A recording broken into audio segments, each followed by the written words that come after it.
Hello folks, welcome back. Well, it's that time again. Going to pick up another motor.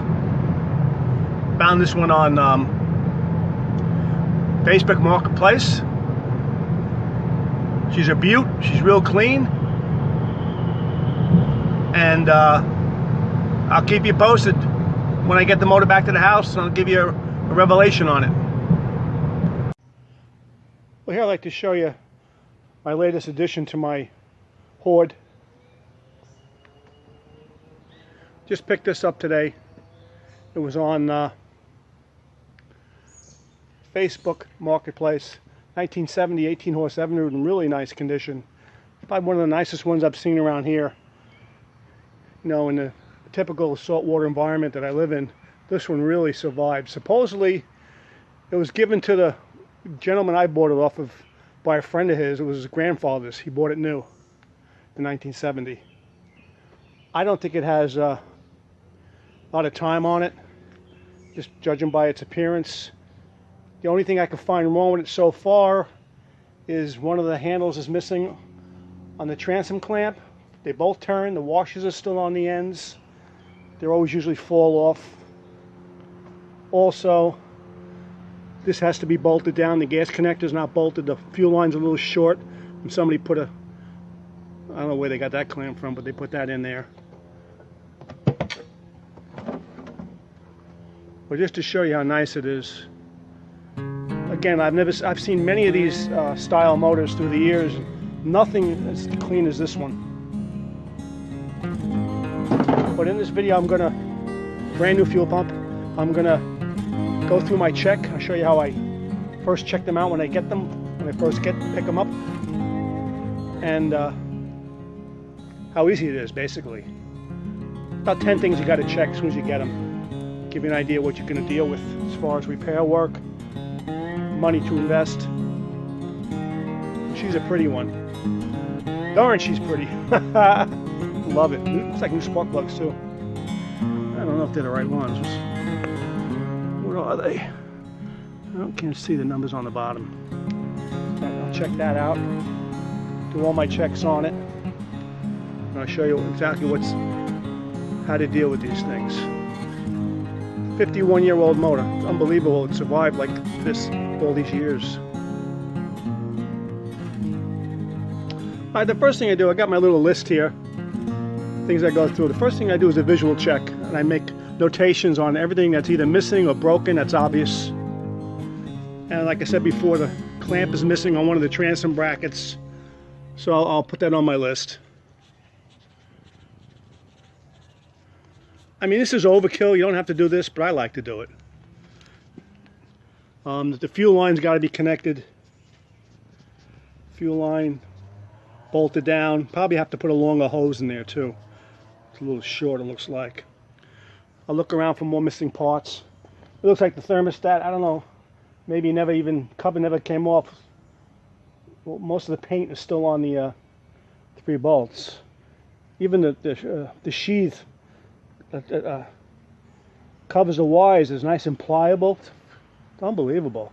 The recoil, the bolts, it's got the safety. Don't start it in gear. Looks all intact. The grip is nice and white. Everything moves. You know, the real test is to see if the idle adjust works. Usually these always freeze up. Look at that. That even turns. That's unbelievable. Check the gear shift. Forward. Neutral. Reverse. Clicks in nice. Man, this motor's really clean. So again, I checked all for missing parts. All the knobs are on it. The rubber kill button's intact. Throttle moves. We'll check synchronization later. And the next thing I'll do will be compression. So let me get set up for that. Alright, first I'll check bottom cylinder. Everybody has these gauges. The Craftsman gauge. Make sure it's on 0. I like to pull it 3 or 4 times. Technically, they tell you supposed to put it in forward gear, and full throttle to open up the butterfly and the carb for an accurate check, but I don't bother doing that. I'm looking for, you know, extreme compression differences, more than 15, 20 pounds a cylinder.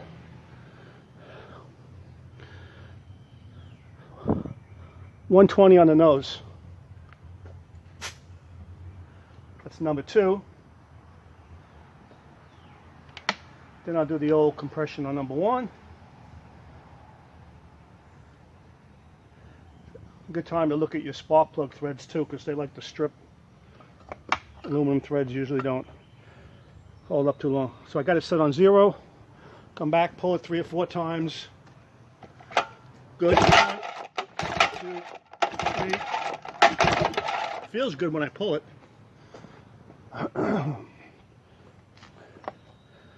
This one's at 125. So within 15 pounds of each other is really pretty good, even 10. This one's within 5 pounds of each other. So compression is good.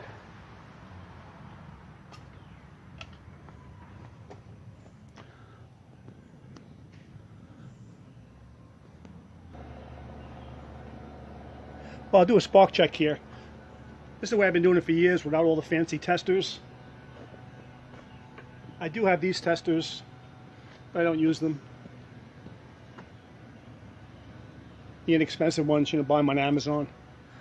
I just ground the plugs to the block and pull away. Got spark in both cylinders. That's a good sign.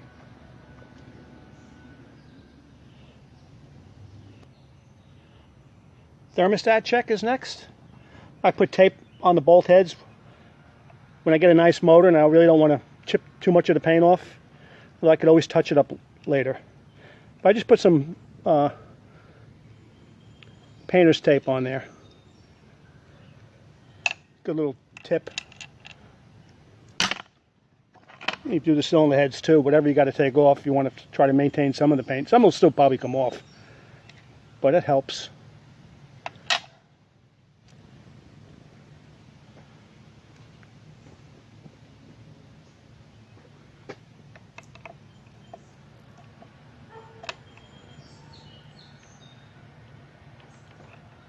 This thermostat, probably, I guarantee you this cover has never come off. Let me go get a small skinny screwdriver and a small hammer and I'll pop it off. I don't think it's ever been off. Will there be a thermostat? Will there not be a thermostat? That is the question.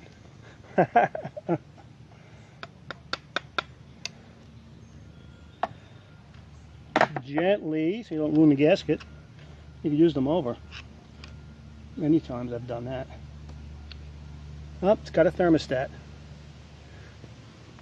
So I'm going to yank it out of there and button this thing right back up again. So when I run it, I don't have to worry about this issue.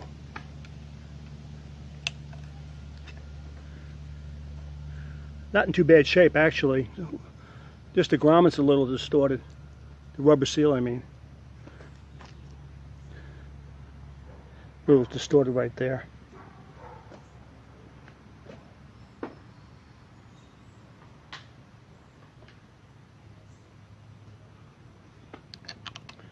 Alright, so I'll put the bolts back in. I'll do that off camera.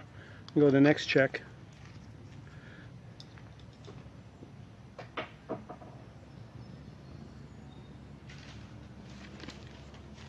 Very hot here today too, by the way, folks. I think it's got to be over 90. But the humidity's not too bad. So the compression was good. Spark check was good. Thermostat check removed. Gear oil check. I'll move the camera for that. Check the gear oil. Water comes out, then you got a problem. Clean oil comes out, then you don't have a problem. These motors are the easiest to change the seals of any motors. Well, it looks pretty much like crude oil, but I don't see any water.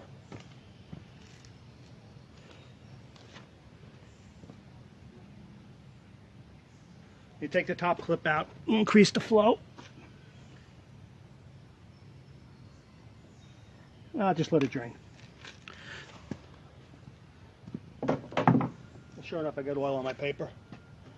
So again, the visual check. I also checked the prop tube. One blade seemed a little bent on the end, so I'll have to deal with that. Take the blade off and do a little hammer work. That's pretty simple. But that's pretty much all the checks that really have to do on these things. Next would be to try to start it. Run it, make sure it pumps water. No fuel leaks, the hose is dry rot.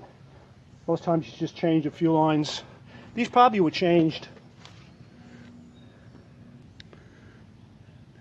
Fuel lines seem pliable, but you really have to disconnect them and flex them, see if you see any stress cracks, or they just, you know, they're brittle, they'll just break.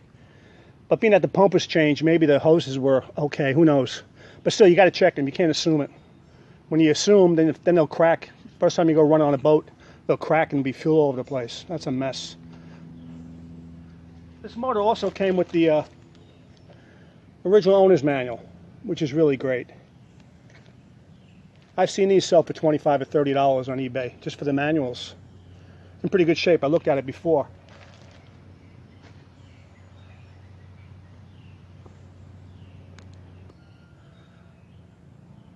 So I'll finish up on this one. I did all my checks. Spark, compression, missing parts, oil. You can see the oil down below there. Just black, no water, which is good. Now the motor was supposedly had a knock. That's what the gentleman was telling me. So I did my rod check on it. Didn't seem too bad, but I'm going to run it, make sure. If I got to change, rebuild the power head, I'll do it because this motor's so clean.